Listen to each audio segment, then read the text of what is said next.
E aí, salve meu querido, salve minha querida, tudo bem? Eu sou o professor Rafael Camargo e seja bem-vindo a mais uma videoaula aqui no canal Química no Detalhe. Na videoaula de hoje, nós vamos continuar o estudo sobre cinética química. Essa é a aula 04 sobre o assunto e hoje falaremos sobre lei da ação das massas. Então se prepara aí e vamos pro vídeo.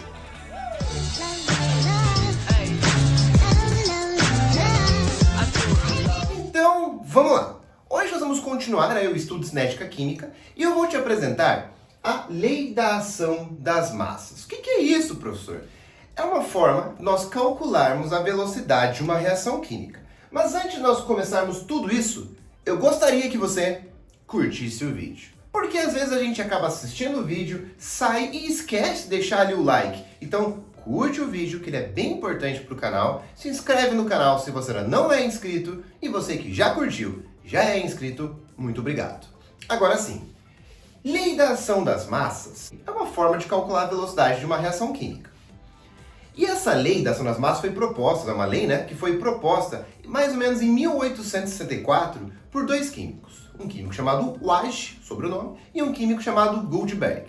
E eles falaram o seguinte, que eu posso calcular a taxa de desenvolvimento de uma reação química, que é a velocidade, a uma dada temperatura, simplesmente multiplicando as concentrações dos reagentes em mol por litro, e cada reagente é elevado a um número, tem um expoente, e esse expoente é determinado experimentalmente. Tem que ir para o laboratório e determinar experimentalmente. Então a lei da ação das massas é um jeitão de calcular a velocidade de uma reação química, e essa lei enuncia que para você determinar a taxa de desenvolvimento de uma reação, você vai multiplicar as concentrações dos reagentes, quando tem mais de um tipo de reagente, e cada reagente vai ser elevado a um número aqui, ó.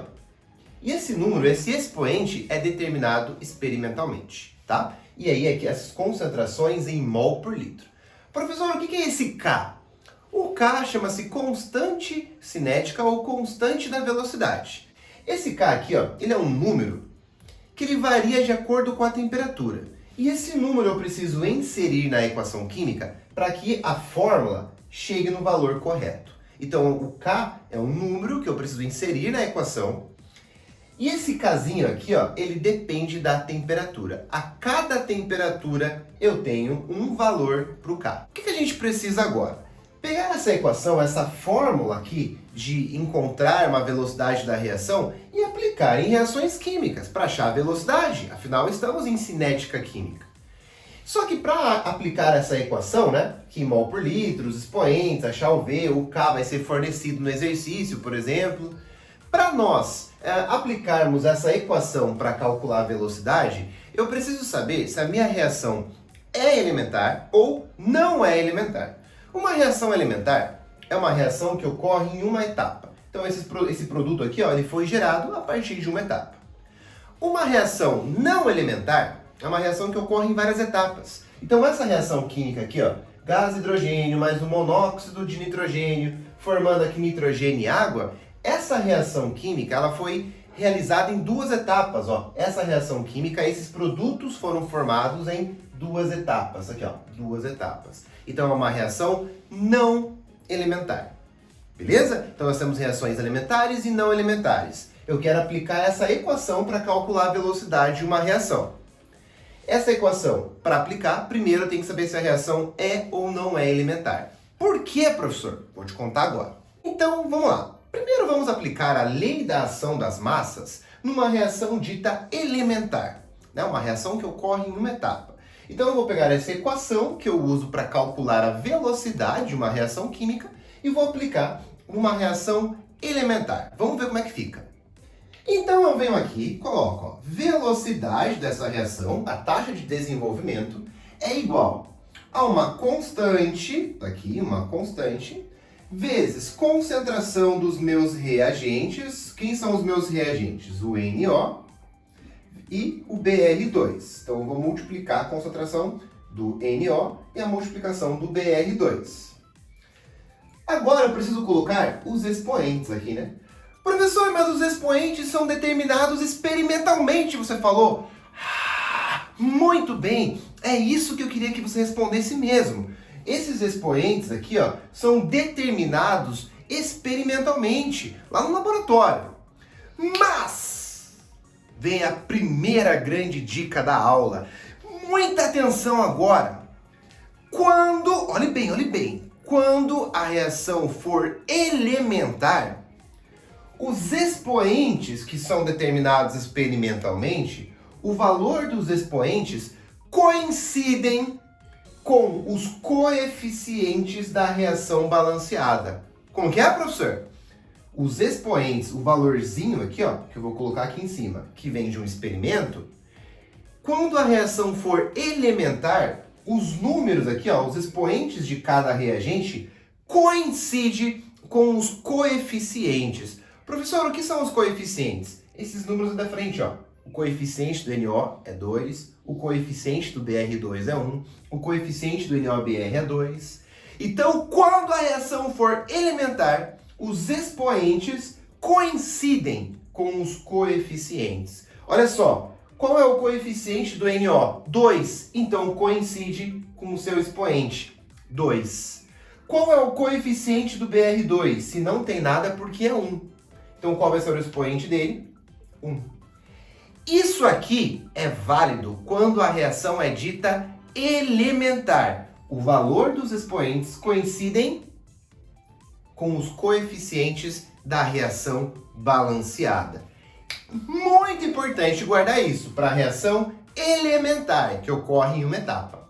Agora a gente vai ver a aplicação da lei da ação das massas em reações não elementares. Então, vamos lá. Agora, quando a reação não é elementar, ela ocorre em mais de uma etapa, né? Essa reação aqui, ó, ela ocorreu em mais de uma etapa. Ocorreu, no caso, em 2 etapas. Segunda dica dessa aula também muito importante, essencial para esse tema. Quando a reação ocorre em mais de uma etapa, eu vou aplicar essa equação somente na etapa lenta. O que é isso, professor? Quando a reação ocorre em mais de uma etapa, existe uma etapa que é mais rápida e uma etapa que é mais lenta. Ou seja, essas 2 etapas aqui, ó, reação 1 e reação 2, elas têm velocidades diferentes. Uma vai ser mais rápida, uma vai ser mais lenta. Eu vou aplicar essa equação na reação mais lenta. Professor, como que eu vou saber qual que é a mais lenta? Pasme, vem literalmente escrito no exercício. Vem assim, ó, lenta. Assim. E aqui vem rápida. Vem literalmente escrito assim, ó, lenta, rápida.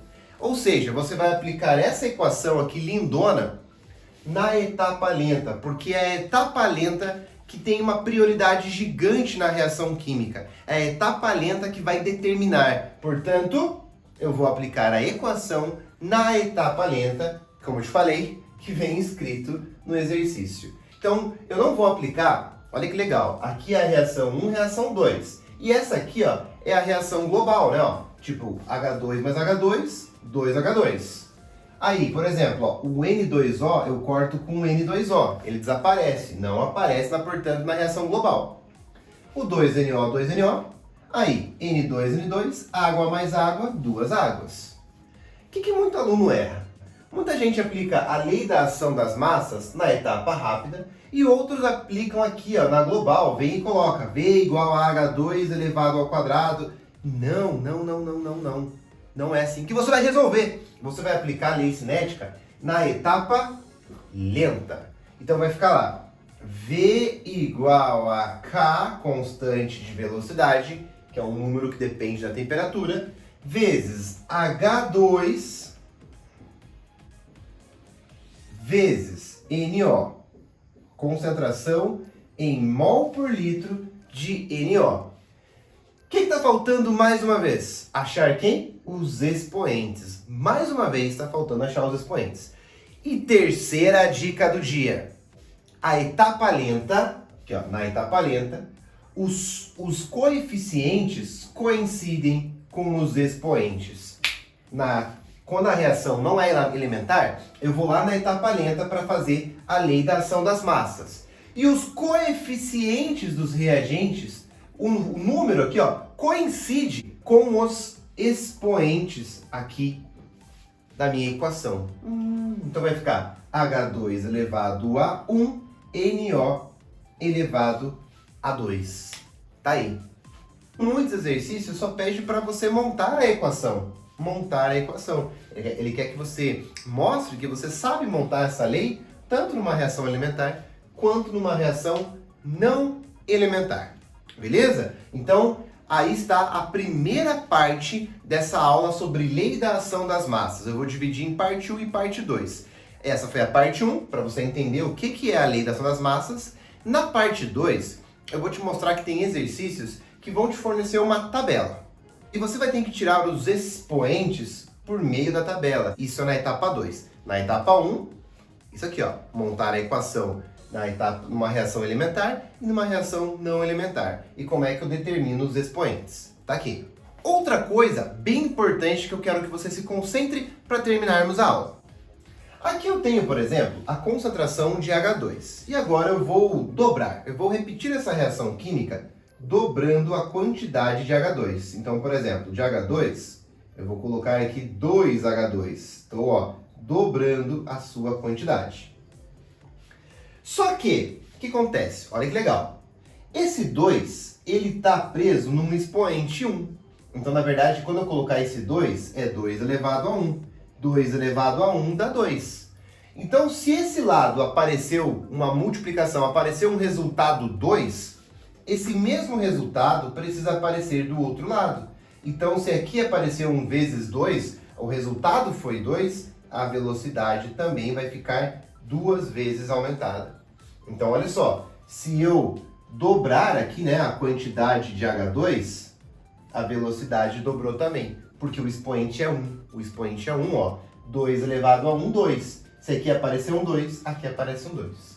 Agora, olha o que acontece se eu dobrar a quantidade de NO. Se eu dobrar a quantidade de NO, vou colocar aqui, ó, se eu dobrar a quantidade de NO, vou colocar um 2 aqui, ó, 2NO, ó, dobrei a sua quantidade. E vou elevar ao quadrado porque é o expoente dele. E vou elevar ao quadrado porque é o expoente dele. Agora, veja só, o resultado da operação matemática de um membro tem que aparecer no outro. Quando eu coloquei um 2 aqui, ó, esse 2 está preso num expoente 2. 2 elevado a 2 é 4. Então, se nesse lado aqui apareceu um 4 de resposta, aqui tem que aparecer um 4 também. Portanto, a velocidade vai ficar 4 vezes aumentada. Então, perceba que quando eu altero a concentração de um reagente, a velocidade não vai necessariamente aumentar na mesma proporção. Tipo aqui, ó, quando eu dobrei a quantidade, a concentração de H2, a velocidade dobrou. Mas quando eu dobrar a concentração de NO na reação química, a velocidade fica 4 vezes mais rápida. Por quê, professor? Porque o expoente é um 2. O expoente é um 2, então ele interfere mais, né? O NO interfere mais na velocidade da reação do que o H2. Por exemplo, se o expoente fosse um 3 e eu dobrar, então vai ficar 2 elevado a 3. 2 elevado a 3 dá 8. Se a operação aqui resultou num 8, no outro membro, no outro lado da equação, também vai resultar num 8. Aí aqui vai aparecer 8 vezes o V. A velocidade vai ficar, portanto, 8 vezes maior. Então, a primeira parte sobre lei da ação das massas se encerra aqui. Deixa teu e-mail nos comentários para receber uma lista de exercícios relacionadas a esse tema. Já começar a praticar lei da ação das massas. E na próxima videoaula a gente entra como achar os expoentes por meio de um exercício de tabela e o conceito de ordem da reação química. Isso é um assunto da próxima aula. Eu vou ficando por aqui. Curte o vídeo se não curtiu ainda, hein? Curte aí, hein? Ó, Miguel! Eu te espero na próxima videoaula. Um abraço e tchau, tchau.